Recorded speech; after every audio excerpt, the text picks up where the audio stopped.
Nawr te blant, i ni bore yma bron a bod yn cyrraedd diwedd llyfr Ioan yn y Beibl. Tybed beth yw eich hoff lyfr chi? I fi, heblaw am y Beibl, fy hoff lyfr i yw hwn.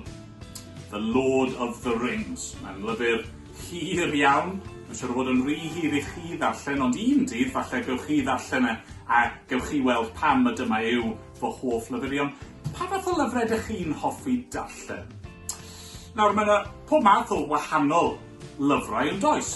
Mae rai llyfrau fel hyn, lle i ni jyst yn darllen nhw achos ni'n mwynhau y stori sydd ynddyn nhw. Neu, mae ydych chi rai llyfrau sydd yn trial dysgu rhywbeth i chi, fel siwd i goginio. Chi'n darllen nhw mwyn dysgu siwd i wneud rhywbeth. Neu, mae gennych chi lyfrau sydd yn rhoi hanes i chi, yn dweud am bethau sydd wedi digwydd o'r blaen. Mae gen i'r lyfr yma yn llawn o bethau na ddigwydd yn y flwyddyn ges i fy ngeni. Chi eisiau clywed rhywbeth ddigwyddodd? Wel, na'i ffindo ymhen blwyddi. Hydref, y 10 ar y diwrnod yna, yn y flwyddyn ges i fy ngeni, nath na gi o'r enw Raffles cael ei ben yn stuck mewn wal ym Mryste a gorfod cael ei achub gan ddynion tân. Wel, na ffaith ddiddorol iawn. Nawr, fi'n gobeithio, wrth i ni ddarllen llyfr Ioan, ac wrth i chi glywed am beth mae Ioan yn ysgrifennu am Iesu, gobeithio bod chi wedi mwynhau y stori.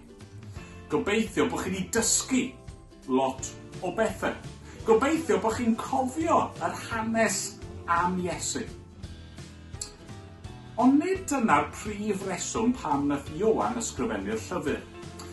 Mae gen i fan hyn gopi o llyfr Ioan, ac mae Ioan yn ysgrifennu ar y diwedd. Y reswm pam mae wedi ysgrifennu hyn yw mwyn i chwi gredu mae Iesu yw'r Meseia, mab Duw, ac mwyn i chwi trwy gredu gael bywyd yn ei enw ef. Dyna'r pwynt y llyfr Ioan, mwyn i ni gael bywyd. A sut ydyn ni'n cael bywyd? Trwy gredu yn Iesu Grist.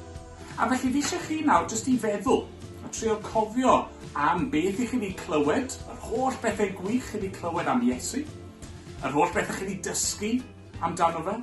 A fi eisiau chi feddwl nawr wrth i chi gofio hynny gyd, a gofyn y cwestiwn mwyaf pwysig, ydych chi yn credu?